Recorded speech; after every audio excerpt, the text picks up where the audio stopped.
When you invest 3 minutes into storytelling like that, all of a sudden, they're not interviewing you as a potential candidate, they're interviewing you now as a friend. I find that the people who often get shortlisted for jobs and job opportunities are the ones who've just prepared. And you just think they're lucky? No, it's not luck. Well, it kind of is luck if you define luck as being preparation meeting opportunity. They've just prepared. The opportunity came along, they did the job interview, and because of the preparation, they got the opportunity, they seem lucky. Nope, they were just prepared. I've got a couple of friends in the recruiting space here in Australia, and I remember messaging one of them named Jared, and I said, Jared, what are the most common questions that are asked during a job interview? So I'm gonna give you the top 10 list that he gave me. All right, you ready? This is the top 10 list of questions. The first one, inevitably, and you must be prepared for this question, whereas most people, they just go into the interview and go, I'm just gonna wing it, I'll think in the moment, and just right. And then they fail at the first question that they know is already going to be asked. And the first question is, so Vin, tell us a little bit about yourself before we begin. That's the first question they always ask. Tell us about yourself. Make sure you've got something prepared for that, right? So I'll give you the 10, I'll fire them off at you. First one is, tell us about yourself. Second one, classic. So tell us a bit about your strengths and weaknesses. Next, why do you want to work here? Where do you see yourself in 5 years? Why should we hire you?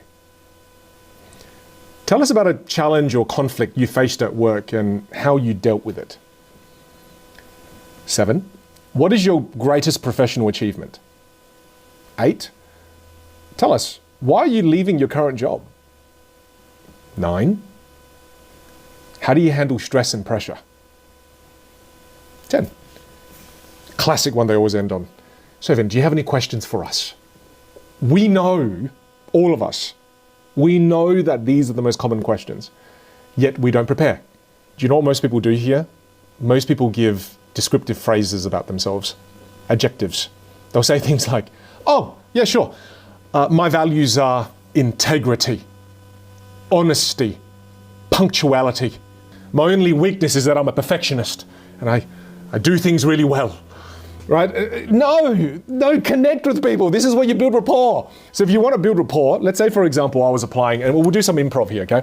Let's say, example, I was applying for, I don't know, head of innovation at Apple or something, okay? Clearly, I'm an Apple fan, massive Apple fan, Apple nerd. One day, hopefully they'll bring me in. So say I'm interviewing, they go, so Vin, tell us a little bit about yourself. I can use a childhood story, and I call these origin stories.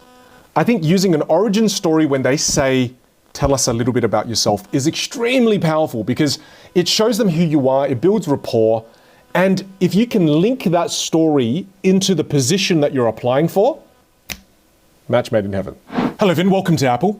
We can tell you're very excited. You haven't been able to stop shaking your leg for the last 15 minutes while you're in the waiting room. But Vin, tell us, before we begin, tell us a little bit about yourself. Thank you for noticing the leg shaking thing. Look, if I had to tell you a little bit about me, there's one memory that comes to mind.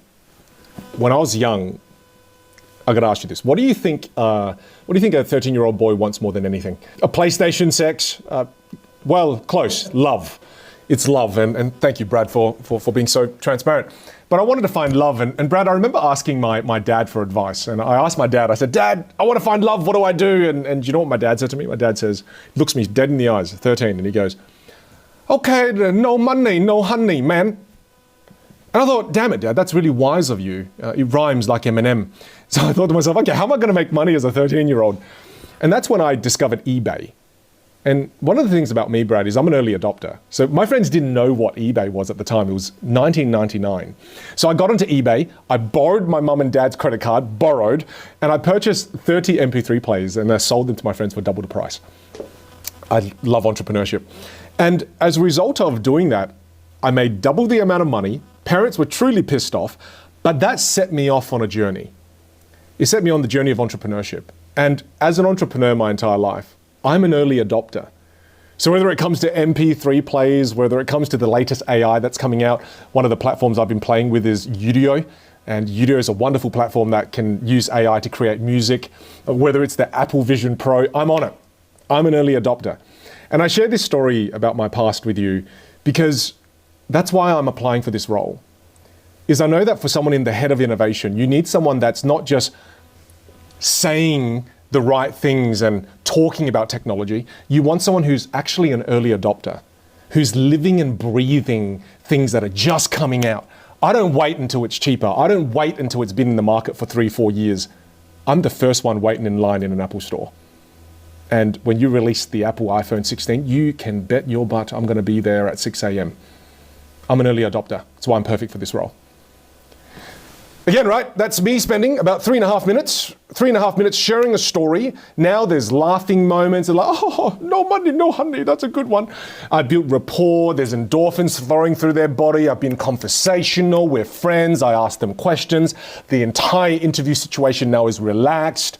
Again, you know that when you storytell, dopamine, endorphins, oxytocin, all these wonderful chemicals. Now the rest of the interview, they're going to treat you like a friend. They're not going to sit there and be like, question to question to question to question. No. When you invest 3 minutes into storytelling like that, all of a sudden, they're not interviewing you as a potential candidate. They're interviewing you now as a friend. So create a wonderful origin story, and this is going to revolutionize the way you do job interviews.